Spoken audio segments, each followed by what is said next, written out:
कृष्ण की लीलाओं से शायद ही कोई अनजान होगा, लेकिन क्या आप जानते हैं कि कृष्ण की मृत्यु कब और कैसे हुई थी? वो कौन था जिसके हाथों कृष्ण की मृत्यु हुई? मानवता और मानव जाति को लगभग नष्ट कर देने वाला कुरुक्षेत्र का युद्ध शांत हो चुका था। अपनी जीत पर पांडव खुश नहीं थे, बल्कि युद्ध से हुई तबाही को देखकर उनका मन बहुत विचलित था।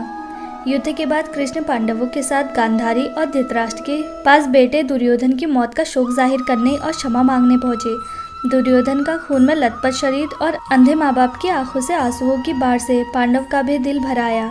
गांधारी पांडवों को छोड़ कृष्ण को दुर्योधन की मौत का असली जिम्मेदार मानने लगी। गांधारी ने कृष्ण पर चीखते हुए कहा, आप द्वारिकाधीश हैं, आपकी पूजा मैंने खुद विष्णु अवतार मानकर की। क्या आप अपने किए पर जरा भी शर्मिंदा हैं? आप चाहते तो अपनी दिव्य शक्तियों से इस युद्ध को टाल सकते थे।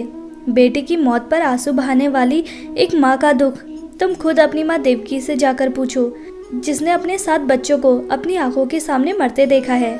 इसके बाद गांधारी ने कृष्ण को श्राप देते हुए कहा, यदि भगवान विष्णु के प्रति मेरी आस्था सच्ची रही है तो आज से ठीक 36 वर्ष बाद तुम इस धरती पर जीवित नहीं रहोगे।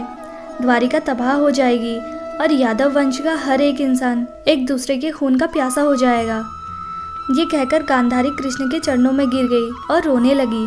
कृष्ण ने चेहरे पर हल्की सी मुस्कान लिए गांधारी को उठाया और कहा, माते, आपके श्राप का असर एक दिन ज़रूर होगा, लेकिन ये सिर्फ मेरे प्रति आपकी सच्ची श्रद्धा की वजह से नहीं, बल्कि बदलते समय की वजह से भी होगा। कहते हैं कि गांधारी का यही श्राप यादव वंश के विनाश और भगवान कृष्ण की मृत्यु का कारण बना। कई साल बीतने के बाद कृष्ण के पुत्र सांबा गर्भवती स्त्री का वेश धारण कर ऋषि मुनि से मिलने गए। ये देखकर ऋषि भड़क गए और उन्होंने सांबा को श्राप दिया कि तुम एक ऐसे लोहे के तीर को जन्म दोगे जो तुम्हारे कुल साम्राज्य का सर्वनाश कर देगा। इससे सांबा बहुत डर गया और उन्होंने इस पूरी घटना के बारे में उग्रसेन को बताया। सांबा को इस श्राप से बचाने के लिए उग्रसेन ने कहा कि वो इस तीर का चूर्ण बनाकर उस प्रभास नदी में प्रवाहित कर दे।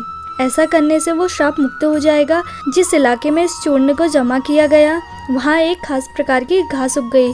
ये देखकर उग्रसेन ने कहा, यादव राज्य में किसी भी प्रकार के नशीले पदार्थों का उत्पादन और वितरण नहीं किया जाएगा। इसके बाद द्वारिका में कुछ बेहद अशुभ संकेत देखे गए, जिसमें सुदर्शन चक्र, कृष्ण का शंख, उनका रथ और बलराम के हल्का अदृश्य हो जाना शामिल है। द्वारिका में अपराध और पाप बढ़ने लगे थे।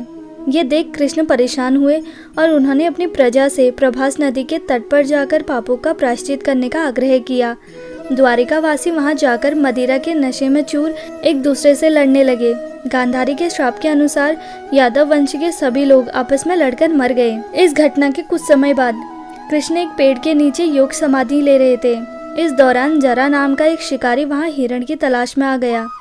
जरा ने कृष्ण के हिलते हुए पैर को हिरण समझा और तीर चला दिया। इसके बाद शिकारी कृष्ण के पास पहुंचा और अपनी गलती के लिए क्षमा मांगने लगा। तब कृष्ण ने उसे सांत्वना दी और बताया कि कैसे उनकी मृत्यु निश्चित है। कृष्ण ने कहा, त्रेता युग में लोग मुझे राम के नाम से जानते थे। राम ने सुग्रीव के बड़े भाई बाली का छिपकर वध किया था। अपने पिछले जन्म की सजा उन्हें इस जन्म में मिली है। दरअसल जरा ही पिछले जन्म में बाली था। यह कहकर कृष्ण ने अपना शरीर त्याग दिया। कृष्ण की मृत्यु को ही कलयुग की शुरुआत माना जाता है। अगर आपको हमारी वीडियो पसंद आई तो प्लीज़ इस वीडियो को लाइक और हमारे चैनल को सब्सक्राइब करें।